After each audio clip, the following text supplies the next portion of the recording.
financially in control. There's a mosquito. I saw you look at him. I saw her look down at him. We have to get I'm going to keep going. I know, because if it It bites, was on your so hand. good. Where? Now it's here. Oh my God, that freaking mosquito. Hi, I'm Carrie Kerpen, and you're watching Work It, a show designed to help women find their own secrets for success in business and life. I just want to stop us for a second because I want to talk a little bit about when I was starting out in business and the terror I felt around taking a risk. To start the business was one thing, but to grow the business was an entirely different situation. And learning about how to manage money in a business on the fly was totally paralyzing. I was so grateful to Capital One for giving me my very first line of credit. I remember I felt like a real bank took a chance on me, and that meant something. So today, I wanted to invite them here. I invited Margaret Donnell, the Chief Marketing Officer of Small Business Banking at Capital One, to talk to me about small business owners and money. Take a look. So 40% of small business owners are women now. Am I happy? I think I'm happy about it. I think that's a good number. It's much better than I thought it would be when I was looking into this. Yeah. I think there's kind of two sides to this one. 40%, it's not 50. Right. But it's not the 36% it was in 2012. So I think we celebrate the growth, first and foremost. And we take a minute to reflect on why aren't we growing faster? Why aren't we yet at 50%? What can we do to get there? We have kind of pretty clear evidence around us. We've seen studies out in media, I certainly have, that document a pretty clear wage gap between men and women. It means that women don't always have as much money as men because of that earning power. It also means that their confidence could have been eroded over time. And so I think there's just a lot we can do to lift each other up, and men as allies can lift women up to help them feel confident and go after getting into business. So when we talk about what percentage of small businesses are owned by women, it's interesting. I'm glad to see the number improving because traditionally, at least in my own experience, we are more risk averse. Are you guys seeing that? We're seeing some evidence of it. And I want to peel back the layers of this a little bit. So we have something that we call the Small Business Growth Index that we develop twice a year based on a survey that we do across the country. And we are seeing a couple of things. One is that women are actually more optimistic about the future than men are, by a pretty meaningful order of magnitude. I have my stats here with me. I'm so excited. 63% of female business owners report current business conditions are good or excellent, up 7 percentage points from last year. Men, also up, came from 46% to low 60s. Oh, so women are significantly more optimistic. Both are growing, but women are still more optimistic. Wow. Men are reporting 75% likely to hire people in the next year, whereas women, 63%. So there's a little bit of aversion to reinvesting in that business.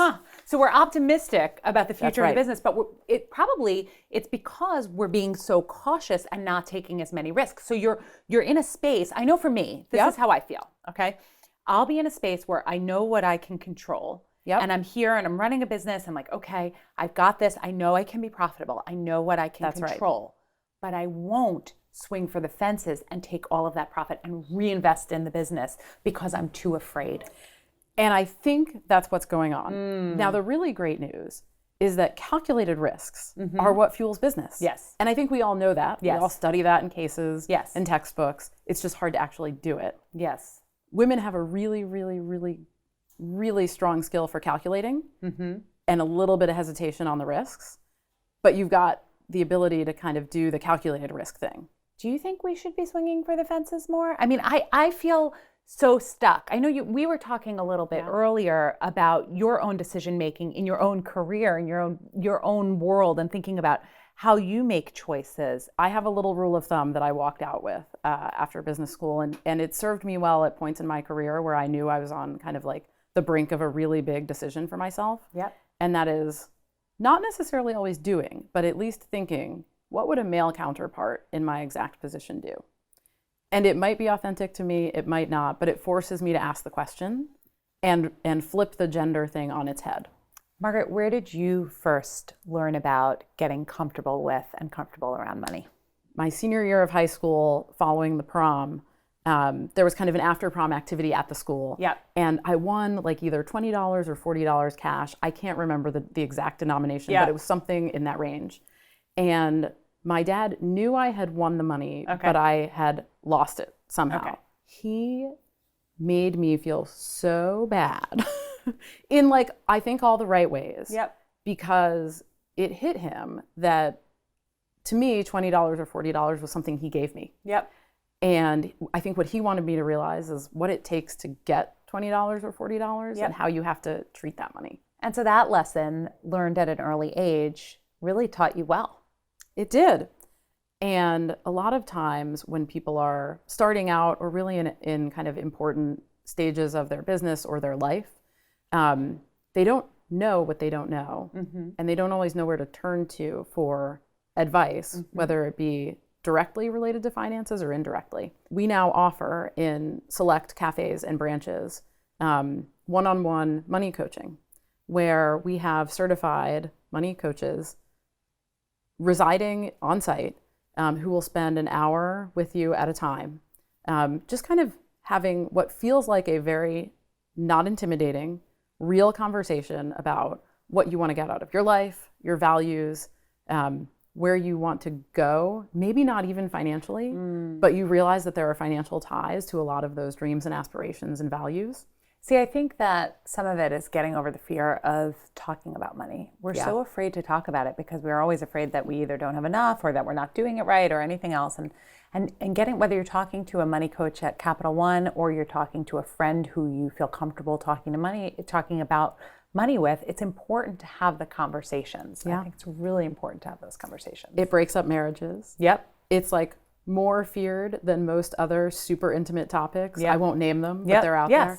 A stat that I found recently really blew my mind. In the next 2 years, by the year 2020, women are going to control 2/3 of the wealth in this country. It's unbelievable when I think about that. What can we do to prepare them? We know that we're a little more risk averse. We know that we don't always have the level of financial literacy that we need to. How can we help better prepare these women to take over the world? It's firstly, I just love savoring the statistic. Because it means the power is shifting. And in all the right directions and in a pretty exciting way.